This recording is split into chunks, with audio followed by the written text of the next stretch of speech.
Hello guys, నమస్తే అందరికి. నా పేరు నవీన్ అండ్ ఈరోజు మన ప్రాబ్లం వచ్చేసి యావరేజ్ మీద అనమాట. ఏంటిదంటే the average of 7 consecutive odd consecutive number యొక్క యావరేజ్ అనేది 45 అంట.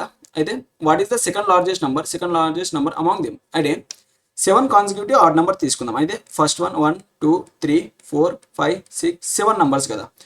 ఈ కాన్సిక్యూటివ్ నంబర్స్ యొక్క యావరేజ్ అనేది ఏమవుతుందంటే మిడిల్ నెంబర్ అనేది అవుతుంది అనమాట. ఇప్పుడు 7 నంబర్స్ ఉన్నాయి కదా, వీటిలో మిడిల్ నెంబర్ కావాలంటే ఇక్కడ 3 పెట్టి ఇక్కడ 3 పెడితే మధ్యలో ఈ నెంబర్ ఉంది కదా, ఈ నెంబర్ అనేది యావరేజ్ అనేది అవుతుంది. అంటే యావరేజ్ ఇచ్చాడు కదా, ఎంత ఇచ్చాడు? 45 అనేది ఇచ్చాడు. అయితే నెక్స్ట్ కాన్సిక్యూటివ్ ఆడ్ నెంబర్స్ ఏమవుతుంది? ఈ 45 అనేది ఆడ్ నెంబర్. దీని తర్వాత కాన్సిక్యూటివ్ ఆడ్ నెంబర్ అంటే ఇది 46 47 ఇది 49 తర్వాత ఇది 51. ఇవి కాన్సిక్యూటివ్ ఆడ్ నెంబర్. ఇది సిరీస్ కదా. ఈ సిరీస్ లో ద సెకండ్ లార్జెస్ట్ నెంబర్ ఇందులో ఫస్ట్ లార్జెస్ట్ నెంబర్ ఎంత? 51. అండ్ మనకు కావాల్సింది సెకండ్ లార్జెస్ట్ నెంబర్ కాబట్టి సెకండ్ లార్జెస్ట్ నెంబర్ అనేది 49 అనేది అవుతుంది. అంటే బి అనేది మీ ఆన్సర్ అన్నమాట. నెక్స్ట్ ఈ క్వశ్చన్కి ఆన్సర్ ఏంటిదో మీరు కామెంట్లో చెప్పండి. అండ్ మీరు యాప్టిట్యూడ్కి సంబంధించిన కంప్లీట్ ప్లేలిస్ట్ అనేది చూడాలనుకుంటే మాస్టర్ మ్యాథ్స్ అనే యూట్యూబ్ ఛానల్ని ఫాలో అవ్వండి. అక్కడ నేను కంప్లీట్ ప్లేలిస్ట్ అప్లోడ్ చేశాను. Thanks for watching.